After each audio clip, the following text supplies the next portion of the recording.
तो भाई क्या हो जब आप फंस जाओ एक ऐसे आइलैंड में जहां पर सिर्फ लड़कियां रहती हो और उनके बीच में सिर्फ आप ही एक लड़के हो, जिस वजह से सारी लड़कियां आपसे शादी करना चाहती हैं। तो आप इस सिचुएशन में क्या करोगे? मैं ऐसा इसीलिए पूछ रहा हूँ क्योंकि हमारे मेन कैरेक्टर अकीटो के साथ भी कुछ ऐसा ही होता है। वो भी ऐसे ही आइलैंड में फंस जाता है और फिर उसके साथ क्या होता है और कैसे वो लड़कियां उसके साथ क्या क्या करती हैं, ये सब तो भाई आपको एनिमे देखने के बाद ही पता चलेगा। तो अगर आप चैनल पे नए हो तो लाइक सब्सक्राइब घंटा दबाओ, क्योंकि ऐसे नरम और गरम एनिमे हमारे यहाँ आते रहते हैं। तो बिना बीसी किए लेट्स बिगिन। तो कहानी की शुरुआत में हमारा मेन कैरेक्टर अकीटो अपने फादर से लड़कर अपना घर छोड़कर निकल जाता है और कहता है कि वो उनके बिना भी रह सकता है। अकीटो जैसे तैसे कर कर एक शिप में बैठ जाता है, लेकिन अपनी लापरवाही के चलते वो समुद्र में गिर जाता है। लहरें बहुत ज़्यादा ही होती हैं, जिस वजह से हमारा बंदा बहने लग जाता है। उसे बहता देखकर शिप के कैप्टन उसकी मदद करने का डिसाइड करते हैं और उसकी तरफ एक ट्यूब फेंकते हैं, जिसे कि वो पकड़ लेता है। और यहाँ पर अकीटो समझ चुका था कि अब वो कैप्टन उसकी मदद नहीं कर सकते हैं, उसे अपनी मदद खुद करनी होगी। तो वो उस ट्यूब की मदद से एक आइलैंड ढूंढने की कोशिश करता है तैरते तैरते, लेकिन भाई इतने में ही एक बहुत बड़ी लहर आती है और उसे अपने चपेट में ले लेती है। इस पॉइंट पर ऐसा लग रहा था कि हमारे अकीटो की कहानी यहीं पर ख़त्म होती है और इस एनिमे का शुरुआत होने से पहले ही अंत हो जाएगा। लेकिन तभी एक शानदार रोशनी के साथ एक नए दिन की शुरुआत होती है और हम एक लड़की को देखते हैं जो कि भाई अपने छोटे से सुअर के साथ मछली पकड़ रही होती है। इस लड़की का नाम सुजोनो है, जो कि सुबह से मछली पकड़ने की कोशिश कर रही थी, लेकिन अभी तक इसके हाथ में एक भी मछली नहीं आई। तभी अचानक से इसके कांटे पर कुछ भारी चीज फंस जाती है। उसे लगता है कि आज तो भाई चांदी हो गई, बहुत बड़ी मछली फंसी, लेकिन ये मछली नहीं मछला होता है, मतलब हमारा अकीटो। सुजुनो अकीटो को देखकर काफी ज्यादा ही शौक हो जाती है और उसे लगता है कि उसकी वजह से अकीटो की ऐसी हालत हुई है। तो वो जल्दी से घबराते हुए अकीटो को उठाने की कोशिश करती है, जिस चक्कर में वो उसे 2-4 चांटे मारती है, जिससे कि हमारे बंदे की हालत सुधरने की बजाय और ज्यादा ही खराब होने लगती है और भाई वो अपनी आखिरी सांसें गिनने लगता है। इस पॉइंट पर सुजुनो को कुछ भी समझ नहीं आ रहा होता है कि उसे क्या करना चाहिए। तभी उसे अपने दादाजी का एक नुस्खा याद आता है, जो कि और कुछ नहीं CPR है। तो वो यहाँ पर बिना सोचे समझे अकीटो को CPR देने लगती है, जिसे कि 2 मिनट के लिए हमारा बंदा फुल एंजॉय भी करता है। लेकिन इससे भी अकीटो की हालत में कुछ सुधार नहीं आता है। तो सुजुनो उसे अपने विलेज में ले जाती है। भाई उसे देखने के लिए पूरा विलेज ऐसे आया होता है जैसे कि उन्होंने आज से पहले कोई लड़का देखा ही नहीं था। यहाँ पर सुजुनो की दादी उन सभी को चिल्लाकर भगा देती है, जिसके बाद वो अकीटो का चेकअप करने लगती है, जिसके लिए वो अकीटो के पैंट में झांकने की कोशिश करती है। और जब वो उसके हथियार को देखती है तो वो काफी ज्यादा ही हैरान हो जाती है और सुजुनो से कहती है कि तुम्हें पता है तुम किसे लेके आई हो? ये एक लड़का है। जो सुनते ही वहाँ पर जितनी भी औरतें होती हैं वो वहाँ पर घेरा लगा लेती हैं, जिसे देखकर सुजुनो की दादी वापस से उन पर चिल्लाने लगती है। उनके चिल्लाने की आवाज़ सुनकर अकीटो को भी होश आ जाता है और वो इतने सारे लोगों को अपने पास देखकर काफ़ी ज़्यादा ही घबरा जाता है और भागने की कोशिश करता है। लेकिन तभी वो सुजुनो को देखता है और उसे याद आता है कि यही वो लड़की है जिसने कि उसे मीठी मीठी CPR दी थी। तो वो वहीं पर रुक जाता है। हम देखते हैं कि थोड़ी देर बाद हमारा बंदा पूरा टनाटन होकर सुजुनो के घर पर आराम से खाना खा रहा होता है और सुजुनो से पूछता है कि तुम्हें पता है कि इस आइलैंड की लोकेशन क्या है और यहाँ से निकला कैसे जा सकता है? इस पर सुजुनो कहती है कि मुझे इसके बारे में कुछ भी नहीं मालूम है। हमारे पूर्वज यहाँ पर सालों साल पहले आए थे और यहीं पर फंस गए, जिसके बाद उन्होंने डिसाइड किया कि वो इस आइलैंड में पीसफुली रहेंगे और हम लोग उनकी 3rd जनरेशन है और हम भी यहाँ पर कैसे भी कैसे कर सरवाइव कर ही रहे हैं। जिसके बाद सुजुनो अकीटो को विलेज घुमाने ले जाती है, जिसे देखकर उसे पता चलता है कि इस पूरे विलेज में 99.9% लड़कियां रहती हैं और कोई भी मर्द है ही नहीं। ये देखकर वो काफी ज्यादा ही हैरान हो जाता है। फिर सुजुनो अकीटो को अपने छोटे से पिग से मिलाती है, जो कि उसका पेट है। इतने में ही वहाँ पर नाना नाम की एक लड़की आ जाती है, जो कि आते के साथ ही साथ अकीटो के सामने सुजो की बुराई करने लगती है और उससे कहती है कि तुम ये बेकार लड़की के साथ कहाँ घूम रहे हो, आओ मेरे साथ आओ, मैं तुम्हें जन्नत दिखाती हूँ। ये सुनकर सुजो काफी ज्यादा ही गुस्से में आ जाती है और नाना के ऊपर पत्थरों से अटैक करने लगती है, पर नाना उसके हर एक अटैक को आराम से डॉज कर लेती है। लेकिन वो जिस पत्थर के ऊपर खड़ी होती है उसका पैर उससे फिसल जाता है और नाना डायरेक्ट जमीन पर आकर गिर जाती है। लेकिन अकीतो और सुजुनो उसे टोटल इग्नोर करते हैं और वहां से निकलने लगते हैं, जिसे देखकर नाना को काफी ज्यादा ही गुस्सा आता है और वो अपने पॉइजन निडल को बाहर निकालती है और सुजुनो के ऊपर निशाना लगाने की कोशिश करती है। लेकिन उतने पे ही एक गाड़ी आती है और उसके ऊपर चढ़ जाती है, जिससे कि नाना का निशाना चूक जाता है और वो निडल डायरेक्ट हमारे अकीतो को लग जाती है और हमारा बंदा पूरी तरीके से पॉइजनस हो जाता है। सुजुनो उसे डायरेक्ट अपने घर ले जाती है, जहाँ पर नानी उससे कहती है कि अगर तुम्हें इसके पॉइजन के असर को कम करना है तो तुम्हें इसका चूसना पॉइजन। आप लोग क्या समझे? मैं तो कुछ और ही समझ रहा था। तो सुजुनो ऐसा ही करती है और अकीतो को अपने रूम में ले जाकर उसके पॉइजन को बाहर निकालने लगती है, जिससे कि थोड़ी ही देर में हमारा बंदा वापस से नॉर्मल हो जाता है। और सुजुनो ने उसके लिए कुछ काढ़ा भी बनाया होता है, जिसे कि वो उसे दे देती है। जैसे ही अकीतो उसे पीता है तो भाई वो खून की उल्टी करने लग जाता है, क्योंकि भाई वो काढ़ा इतना ज्यादा ही बुरा होता है। लेकिन फिर भी अकीतो को वो काढ़ा पीना पड़ता है, क्योंकि अगर उसने कुछ कहा तो सुजुनो उसे उस दिन की तरह मार मार के वापस से ढेर कर देगी। यहाँ पर सुजुनो अकीतो से पूछता है कि तुम्हारी फैमिली में कौन कौन है, जिस पर सुजुनो उसे बताती है कि मेरी फैमिली में दादी के अलावा कोई भी नहीं है, मैं यहाँ पर अकेले सिर्फ अपनी दादी के साथ रहती हूँ। फिर सुजुनो अकीतो से कहती है कि अब तुम्हें नहा लेना चाहिए, जिसके बाद हम देखते हैं कि हमारा बंदा आराम से हॉट स्प्रिंग में नहाने के मजे ले रहा होता है और भाई सुजुनो के साथ बिताए हुए हसीन पलों को याद कर रहा होता है। तभी अचानक से सुजुनो भी वहाँ पर आ जाती है अकीतो के साथ नहाने के लिए, जो देखकर हमारा बंदा काफी ज्यादा ही शर्माने लग जाता है। और भाई सुजुनो को वहाँ देखते हुए नाना भी टूट पड़ती है और फिर हमारा बंदा दोनों के साथ एक बार टब में, वो भी गरम गरम पानी के साथ नहाता है। या कहें कि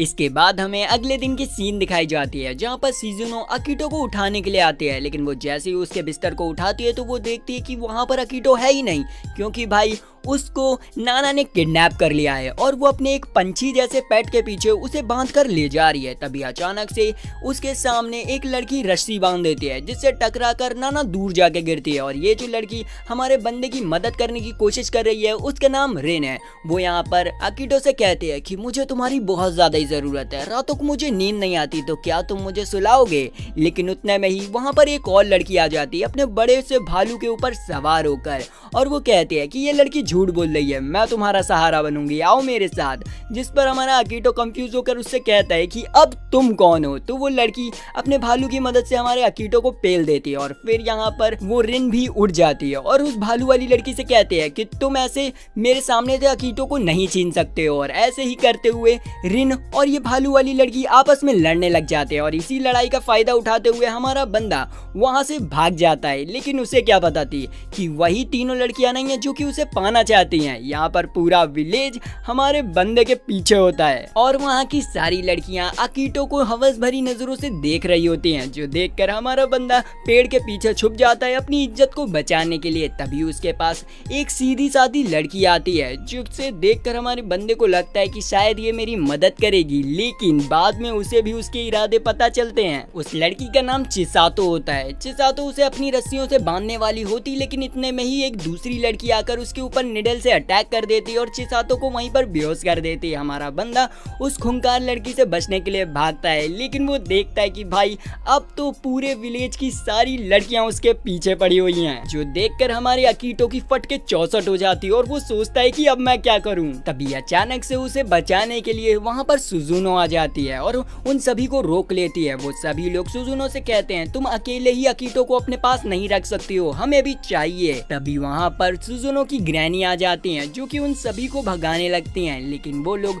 वहां से नहीं भागती हैं। ये देखकर अकीतो डिसाइड करता है कि वो ही यहाँ से चला जाएगा, तो वो जल्दी से एक बोट उठाता है और उसमें बैठकर निकल जाता है। वो देखता है कि सारी लड़कियां उसे अच्छी तरीके से गुड बाय कर रही हैं। ये देखकर उसे बड़ा अजीब लगता है और वो सोचने लगता है कि अभी थोड़ी देर पहले ये सभी लोग मेरे पीछे पड़े हुए थे और अब ये मुझे खुशी खुशी विदा कर रहे हैं। वो जैसे ही थोड़ी दूर पहुंचता है वैसे ही उसे अपने सवालों का जवाब भी मिल जाता है। जब वो एक भंवर में फंस जाता है और वापस से आइलैंड पर आ जाता है, ग्रैनी उससे कहती है कि तुम्हारा ये सब करना बेकार है, तुम इस आइलैंड से बाहर नहीं निकल सकते हो, इसीलिए हार मान जाओ। लेकिन अकीटो हार मानने का नाम नहीं लेता है और वापस से लग जाता है इस आइलैंड से बाहर निकलने के लिए। और एक पॉइंट पर तो वो ऑलमोस्ट आइलैंड से बाहर भी चला जाता है, लेकिन तभी एक बड़ी सी वेल उसके ऊपर अटैक कर देती है और उसकी बोट को तोड़ देती है, जिससे अकीटो पानी में डूबने लग जाता है। लेकिन सही समय पर सुजुनो आकर उसे बचा लेती है और यहाँ पर अकीटो को पता चलता है कि ये जो बड़ी सी वेल है वो असल में इन सभी लड़कियों की पेट है, जो कि असल में हमारे अकीटो को एक बड़ी सी मुसीबत से बचाने के लिए आई थी, जो कि असल में एक बहुत बड़ा और खतरनाक भंवर था, जो देखकर अकीटो समझ चुका था कि वो कैसे भी कर इस विलेज से बाहर नहीं निकल सकता है। तो अब ना चाहते हुए भी हमारे बंदे को उन सभी लड़कियों के साथ उस विलेज में रहना पड़ता है। यहाँ पर रात के टाइम सुजुनो उसे अपने आइलैंड की पूरी कहानी बताती है कि आज से 12 साल पहले इस आइलैंड में एक काफी बड़ी सुनामी आई थी, जिस वजह से इस आइलैंड के सारे लड़के मारे गए। जो सुनकर अकीटो काफी ज्यादा ही हैरान हो जाता है। तभी सुजुनो उससे कहती है कि चलो अब सोने का समय हो गया है। जो सुनकर अकीटो उससे पूछता है कि आखिर मैं कहाँ सोऊंगा। इस पर सुजुनो कहती है कि आज रात तुम मेरे साथ सोओगे। जो सुनकर हमारे बंदे के मन में लड्डू फूटने लगते हैं और वो तुरंत ही बिस्तर पे जाकर लेट जाता है और सुजुनो का इंतजार करने लगता है। तभी अचानक से उसे अपने पीछे कोई महसूस होता है। वो जैसे ही पीछे मुड़ता है तो वो देखता है कि वहाँ पर नाना आ चुकी है, जो कि इस बार भी अकीटो को किडनैप करने आई थी। वो अकीटो को बेहोश कर उसकी जगह पर एक सब्जी रखने ही वाली होती है कि तभी वहाँ पर सुजुनो आ जाती है, जो कि उसे ये सब करते हुए देख लेती है। सुजुनो उसे रोकने की कोशिश करती है। तभी उसे एहसास होता है कि यहाँ पर वही दोनों अकेले नहीं हैं। वो देखते हैं कि इस जगह पर विलेज की सारी लड़कियां आ चुकी हैं, जो कि असल में अकीटो को किडनैप करने के लिए आई थी। ये सब देखने के बाद ग्रैनी की दिमाग खराब हो जाता है और वो चिल्लाते हुए कहती हैं कि कल मैं इन सब चीजों का फैसला करूंगी। अब अगले दिन ग्रैनी एक मीटिंग बुलाती हैं और सभी लड़कियों को एक कंपटीशन के बारे में बताते हुए कहती हैं कि तुम सभी में से जो सूरज डूबने से पहले अकीटो को टच कर लेगी वो इस कंपटीशन को जीत जाएगी और फिर मैं खुद उसकी शादी अकीटो से कराऊंगी। जो सुनकर सभी लोग काफी ज्यादा ही जोश में आ जाते हैं इस कंपटीशन को जीतने के लिए। यहाँ पर ग्रैनी जैसे ही स्टार्ट कहती हैं वैसे ही अकीटो भागने लग जाता है और सोचता है कि मैं तो एक लड़का हूँ, मेरी स्पीड उन सभी से ज्यादा होगी। लेकिन जैसे ही वो पीछे मुड़ता है तो वो देखता है कि सारी लड़कियां ठीक उसके पीछे हैं और भाई भूखे भेड़िया की तरह उसे पकड़ने के लिए आगे बढ़ रही हैं। ये देखकर हमारे बंदे की फटके 32 हो जाती है। लेकिन तभी सुजुनो पीछे से आती है और उन सभी लड़कियों के ऊपर अपने पिगी को फेंकती है, जिससे टकराते ही वो सभी वहां पर क्लीन बोल्ड हो जाते हैं। और इसी मौके का फायदा उठाकर अकीटो भी वहां से भागने लग जाता है। थोड़ी आगे पहुंचने पर अकीटो को रिन मिलती है, जो कि उससे कहती है कि कहाँ जा रहे हो राजा जी, तुम तो अब मेरे ही हो। और फिर वो अकीटो के साथ शादी के सपने सजाने लगती है और भाई हनीमून का पैकेज भी बुक कराने के बारे में सोचती है। लेकिन तभी सुजुनो आकर उसे एक ही लात में कोने में ढेर कर देती है। सुजुनो देखती है कि अकीटो के पीछे एक और लड़की है, जो कि और कोई नहीं चिसातो थी। चिसातो अकीटो के पास जाती है, जिसे देखकर अकीटो डर जाता है। लेकिन वो उससे कहती है कि चिंता मत करो, मैं तुम्हें यहाँ पर टच करने नहीं आई हूँ, वैसे भी मेरी बहुत ज्यादा ही छोटी उम्र है, इसीलिए मैं तुमसे शादी भी नहीं कर सकती हूँ। मैं बस तुम्हें एक चीज बताने आई हूँ, मैं तुम्हें सूरज डूबने तक की एक सेफ जगह पर छुपा सकती हूँ, जिससे कि वो लड़कियां तुम्हें कभी भी ढूंढ नहीं पाएंगी और तुम उनसे शादी नहीं करोगे। जिसकी बातों पर हमारा बंदा आ भी जाता है। लेकिन असल में चिसातो कैसी लड़की है वो तो आप लोग जानते ही हैं। चिसातो उसे ले जाती है। तभी आगे जाकर उसे एक मशरूम दिखता है, जो कि उसे बहुत अच्छा लगता है। तो वो हमारे अकीटो से कहती है कि प्लीज तुम उस मशरूम को ला सकते हो। असल में ये एक ट्रैप होता है, जो कि चिसातो ने अकीटो को फंसाने के लिए बिछाया था। लेकिन भाई चिसातो की बेवकूफी की वजह से वो खुद ही अपने ट्रैप में फंस जाती है। अकीटो देखता है कि वहाँ पर और भी लड़कियां बची हुई हैं, जिनसे बचने के लिए अकीटो भागना करना स्टार्ट कर देता है। पीछे से सुजुनो एक एक कर उन सभी लड़कियों को ठिकाने लगा रही होती है। तभी अकीटो के सामने एक नदी आ जाती है, जिसे पार करने के लिए वो जैसे ही जंप मारता है वैसे ही वो एक लड़की को देखता है, जिससे बचने के लिए अकीटो डायरेक्ट नदी में कूद जाता है। नदी का बहाव इतना ज्यादा ही होता है कि वो बहते बहते एक झरने तक पहुंच जाता है। यहाँ पर अकीटो को लग रहा होता है कि बस मेरी कहानी यहीं पर खत्म होने वाली है। सुजुनो उसे बचाने के लिए डायरेक्ट कूद पड़ती है, लेकिन जब तक वो अकीटो को बचा पाती उससे पहले ही एक और लड़की अपने पोकेमॉन के ऊपर सवार होकर अकीटो को पकड़ लेती है और अपने साथ उड़ाने लग जाती है। अकीटो यहाँ पर उससे कह रहा होता है कि प्लीज मुझे छोड़ दो, और ये कहते हुए वो ज्यादा हिल डुल रहा होता है, जिससे कि उस पोकेमॉन को दिक्कत होती है और वो डायरेक्ट अकीटो को छोड़ देता है और अकीटो फुल स्पीड में नीचे गिरने लगता है। लेकिन तभी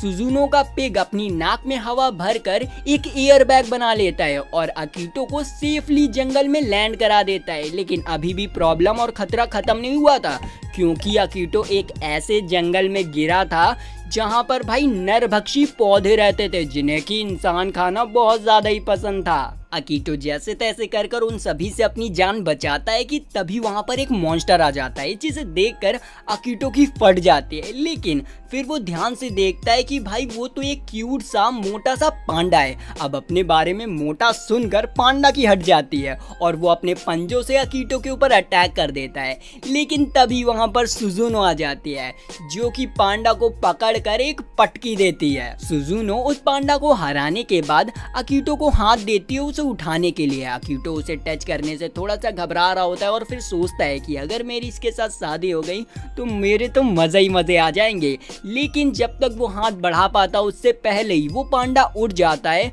और सुजुनो के ऊपर अटैक करने की कोशिश करता है। लेकिन सुजुनो तो हट जाती है, पर वो अटैक लग जाता है अकीटो को और अकीटो हवा की ऊंचाइयों में उड़ता उड़ता जाता है और डायरेक्ट उन लड़कियों के पास जाकर गिर पड़ता है। वो सभी लड़कियां अकीटो को पकड़ने के लिए आगे बढ़ती हैं, पर अकीटो उनसे बचने के लिए एक पेड़ के ऊपर चढ़ जाता है। तभी अचानक से नाना वहां पर आकर एक पॉइजनस गैस छोड़ देती है, जिससे कि वो सारी लड़कियां बेहोश हो जाती हैं और अकीटो और सुजुनो पैरालाइज हो जाती हैं। इसी चीज का फायदा उठाकर नाना अकीटो को टच करने के लिए आगे बढ़ती है, पर अकीटो जैसे तैसे कर अपनी बॉडी को घसीटते घसीटते भागने की कोशिश करता है। इसे देखकर नाना उसे भागते हुए पकड़ने की कोशिश करती है, लेकिन इस बार अकीटो हमारा नाना को ही उसके ही ट्रैप में फंसा देता है और एक खाई से नीचे फेंक देता है। तभी उसी समय वहां पर ग्रैनी पहुंच जाती हैं और गेम को रोकते हुए विनर को डिक्लेयर करती हैं। अकीटो को लगता है कि वो इस कंपटीशन को जीत चुका है, लेकिन ग्रैनी बताती है कि इस कंपटीशन को जीतने वाली और कोई नहीं सुजुनो है, क्योंकि भागते समय अकीटो ने गलती से सुजुनो के पॉम पॉम दबा दिए थे, जिस वजह से सुजुनो इस कंपटीशन की विजेता बन चुकी है और आज उसकी शादी अकीटो से होगी। लेकिन सुजुनो कहते हैं कि मैं इससे शादी नहीं करने वाली, क्योंकि मुझे अकीटो बिल्कुल भी पसंद नहीं है। इसीलिए अगर अकीटो को इनमें से कोई भी लड़की पसंद है तो वो उससे शादी कर सकता है, लेकिन अकीटो भी इसे बात के लिए छोड़ देता है। इसके बाद हम देखते हैं कि अकीटो अपने बैग से अपने सामान को बाहर निकाल रहा होता है और सोच रहा होता है कि शायद अब मैं इस आइलैंड से बाहर नहीं निकल पाऊंगा। इतने में ही वहां पर सुजुनो आ जाती है और अकीटो के बैग से उसका फोन निकालकर देखने लग जाती है, क्योंकि आज से पहले उसने किसी भी प्रकार का इलेक्ट्रिक गैजेट नहीं देखा था, तो उसे बहुत ज्यादा ही हैरानी हो रही थी। सुजुनो अकीटो से पूछती है कि आखिर इसे चलाया कैसे जाता है। अकीटो कहता है कि ये नहीं चलेगा क्योंकि इस एरिया में नेटवर्क नहीं है। जिसके बाद सुजुनो अकीटो को डिनर देती है और डिनर खत्म करने के बाद सुजुनो अकीटो को अपने साथ काम कराने ले जाती है, जहाँ पर हमारा बंदा 2 बाल्टियों को उठा रहा होता है, लेकिन भाई उससे 2 बाल्टी भी नहीं उठ रही होती है। वहीं दूसरी तरफ रेन बड़े बड़े मटकों को उठाकर ले जा रही होती है। ये देखकर अकीटो का ईगो हर्ट हो जाता है और वो सोचता है कि जब ये लड़की इतना भारी उठा सकती है तो मैं क्यों नहीं उठा सकता हूँ। तो वो जोश जोश में 3 बाल्टियों को उठा लेता है, लेकिन भाई वो 3 बाल्टियों को उठाकर भी हमारे बंदे की हालत बहुत ज्यादा ही खस्ता हो रही होती है। तभी वहां पर एक और लड़की की एंट्री होती है, जो कि अकीटो को टोटली इग्नोर कर रिन के पास चली जाती है। ये देखकर अकीटो को लगता है कि इस पूरे आइलैंड में यही एक लड़की है जिसने मुझे मुड़ कर नहीं देखा है। आखिर ये है कौन। तभी वो लड़की अकीटो के पास आती है और उससे कहती है कि मेरी बहन से दूर रहना। और यहाँ पर हमें पता चलता है कि ये लड़की रिन की सगी बहन है। तभी रिन उसके पीछे से आती है और एक लात मारती है और उससे कहती है कि तुम इस आइलैंड के प्रिंसेस से ऐसे बात नहीं कर सकती हो। अब इन सब चीजों के बाद हम देखते हैं कि अकीटो विलेज के लोगों की मदद करने की कोशिश करता है, जिसके लिए वो 100% दे रहा होता है, लेकिन वो एक भी काम ढंग से नहीं कर पाता है। तभी दो लड़कियां उसे खेत में बुलाती हैं उनकी मदद करने के लिए। अकीटो एक पोटैटो के प्लांट को निकालने की कोशिश करता है, लेकिन वो तो नहीं निकलता है, उसकी जान जरूर निकल जाती है। तो सुजुनो भी उसकी मदद करती है उस प्लांट को बाहर निकालने में। और भाई अपना पूरा दम लगाने के बाद वो लोग एक बहुत बड़ा पोटैटो निकाल लेते हैं, जो कि सही में बहुत बड़ा था। ये देखकर हमारा बंदा काफी ज्यादा ही हैरान हो जाता है और हमें पता चलता है कि इस आइलैंड की जो मिट्टी है वो काफी ज्यादा ही यूनिक है, जिस वजह से यहाँ के प्लांट्स और फ्रूट कुछ ज्यादा ही बड़े ग्रो होते हैं। इनफैक्ट यहाँ के जो एनिमल्स और फिशेज हैं वो भी बहुत ज्यादा ही यूनिक हैं। इधर दूसरी तरफ हम सुजो और अकीटो को देखते हैं, जो कि कुछ सब्जियों को लेकर पहाड़ के ऊंचे वाले टेंपल पर जा रहे होते हैं। थोड़ी ही देर में वो लोग टेंपल तक पहुंच जाते हैं। सुजो अकीटो से कहती है कि तुम जरा यहाँ पर आराम करो, मैं इन सब्जियों को टेंपल में रख के आती हूँ। वो वहां से चली जाती है। तभी एक मोची नाम की लड़की अकीटो के पास आती है और उसे परेशान करने लगती है, लेकिन इतने में ही वहाँ पर सुजो वापस आ जाती है। मोची सुजो को देखकर कहती है कि अगर तुम मेरा काम करोगी तो मैं तुम्हारी फेवरेट वाली डिश तुम्हें दूंगी, जो कि डम्पलिंग्स हैं। जो सुनकर सुजो के मुंह में पानी आने लगता है और वो कहती है कि हाँ, मैं इस चीज के लिए कुछ भी करने को तैयार हूँ। तो वो कहती है कि तुम्हें बस मेरी बहन नाना को ढूंढना होगा। तो भाई ये सुनते ही सुजो उसे ढूंढने में लग जाती है और वो एक ट्रैप बिछाती है और फिर एक पहाड़ के ऊपर चढ़कर चिल्लाने लगती है कि नाना के तो बहुत ज्यादा ही छोटे हैं। ये सुनते ही हमारे बंदे को तो उसका प्लान समझ ही नहीं आता है कि आखिर ये करना क्या चाहती है। लेकिन थोड़ी ही देर में नाना भागते हुए आती है डायरेक्ट सुजो के पास और कहती है कि तुम ऐसे मेरे फिगर का मजाक नहीं उड़ा सकती हो। लेकिन तभी उसकी नज़र अकीटो पे पड़ती है, तो वो डायरेक्ट अकीटो के पास जाकर उससे फ्लर्ट करने लग जाती है। वहीं पीछे से सुजो उसे बोरी में भरने वाली होती है कि तभी नाना का पोकेमॉन वहां पर आ जाता है और अकीटो और नाना को लेकर वहां से भागने लग जाता है। लेकिन अचानक से सुजो उसके सामने आ जाती है और नाना से कहती है कि मैं अपनी फेवरेट डिश के लिए कुछ भी कर सकती हूँ, इसीलिए मेरे साथ चलो। लेकिन यहाँ पर नाना अपना दिमाग इस्तेमाल करती है और सुजो के सामने एक ऑफर रखती है और कहती है कि मैं मोची से ज़्यादा अमाउंट तुम्हें पे करूँगी, मेरे साथ आ जाओ। तो ये सुनते ही सूजी उसके ऑफर को एक्सेप्ट कर लेती है और उसके साथ आ जाती है। फिर वो दोनों ही मिलकर मोची को ढूंढने लग जाते हैं। यहाँ पर वो लोग प्लानिंग बनाते हैं कि मोची को कैसे हराया जा सकता है, लेकिन ऐसा कोई भी तरीका नहीं था कि वो मोची को हरा सके। जो सुनकर नाना को काफी ज्यादा ही गुस्सा आता है और वो मोची की बुराई करने लग जाती है सुजो के सामने। वो कहती है कि मोची की तो उम्र भी निकलती जा रही है शादी की और वो अभी तक बूढ़ी भी लगने लग गई है। और हम देखते हैं कि मोची पीछे से भाई ये सब सुन रही होती है। उसकी बातें सुनकर उसके दिल में काफी ज्यादा ही ठेस पहुंचती है और वो गुस्से में नाना के ऊपर अपनी कुछ लेजेंडरी टेक्निक से अटैक कर देती है और उसकी बुरी हालत कर देती है। जिसके बाद हमें अगले दिन की सीन दिखाई जाती है, जहाँ पर सुजो और अकीटो कुछ लकड़ियां लेकर अपने घर की तरफ जा रहे थे। तभी अचानक से सुजो अकीटो को अलर्ट करती है और कहती है कि इस जगह की रोड थोड़ी खराब है, इसलिए संभल के चलना। लेकिन एट द एंड वही वहां से फिसल जाती है और डायरेक्ट नीचे गिर पड़ती है। लेकिन अच्छी बात तो ये होती है कि उसे कुछ हुआ नहीं होता है। फिर वो दोनों साथ मिलकर जंगल के रास्ते से आगे बढ़ने लगते हैं। तभी अचानक से अकीटो को एक टूटा हुआ स्टैचू दिखता है, जिसे देखकर सुजो तो डर जाती है। इसे ओजियो कहा जाता है, जो कि भाई एक कर्स ऑब्जेक्ट होता है। सुजो यहाँ पर अकीटो को उसे छूने के लिए मना करती है, लेकिन हमारे बंदे को एक अलग सी चुल होती है, तो वो उन सारे टुकड़ों को मिलाकर एक परफेक्ट स्टैचू बना देता है। सुजो उससे मना करती है और कहती है कि तुमने इसे टच कर लिया है, अब तुम्हें कर्स लगेगा। लेकिन हमारा बंदा एक सिग्मा होता है, इसलिए उसकी बातों पर ध्यान नहीं देता है। जिसके बाद हमें रात की सीन दिखाई जाती है, जहाँ पर भाई सुजो अभी भी बहुत ज्यादा ही डरी होती है उस कर्स को लेकर। तभी अचानक से उसे अकीटो के पीछे वही स्पिरिट दिखता है, जिसे देखकर वो काफी ज्यादा ही डर जाती है और अकीटो को उसके बारे में बताती है। लेकिन अकीटो को लगता है कि इसका दिमाग खिसक चुका है, तो वो उससे कहता है कि तुम शांति से सो जाओ, इसके बारे में बाद में बात करेंगे। इसके बाद हमें अगले दिन की सीन दिखाई जाती है जहाँ पर ये लोग आराम से बातें कर रहे होते हैं और हम देखते हैं कि अभी भी सुजुनो उस इंसिडेंट को लेकर काफ़ी ज़्यादा ही डरी होती है और इसी चीज़ को देखकर नाना उसे और ज़्यादा ही डराने की कोशिश भी करती है, जिससे कि हमारी बंदी की सिट्टी बिट्टी गुल हो रही होती है। हम उसी रात को देखते हैं कि नाना सुजुनो के घर के बाहर पहुंच जाती है एक मास्क लेकर, ताकि वो उसकी मदद से सुजुनो को डरा सके। लेकिन वो ये सब कर पाती उससे पहले ही उसके सामने वही स्पिरिट आ जाता है, जिसे देखकर वो काफ़ी ज़्यादा ही डर जाती है और चिल्लाने लग जाती है। उसकी आवाज़ सुनकर अकीतो बाहर आता है तो नाना कहती है कि देखो घोस्ट, लेकिन अकीतो को कोई भी घोस्ट दिखता नहीं है तो उसे ये सब झूठ लगता है। वो डायरेक्ट वापस से अपने रूम में जाता है। वो जैसे ही रूम में पहुंचता है तो वो देखता है कि सुजुनो के ठीक पीछे वही घोस्ट बैठा हुआ है, लेकिन हमारे बंदे को उससे बिल्कुल भी डर नहीं लगता है। तभी अचानक से वो घोस्ट अकीतो के ऊपर अटैक कर देता है, पर अकीतो अपने एक ही पंच में उसे ढेर कर देता है, जिसके बाद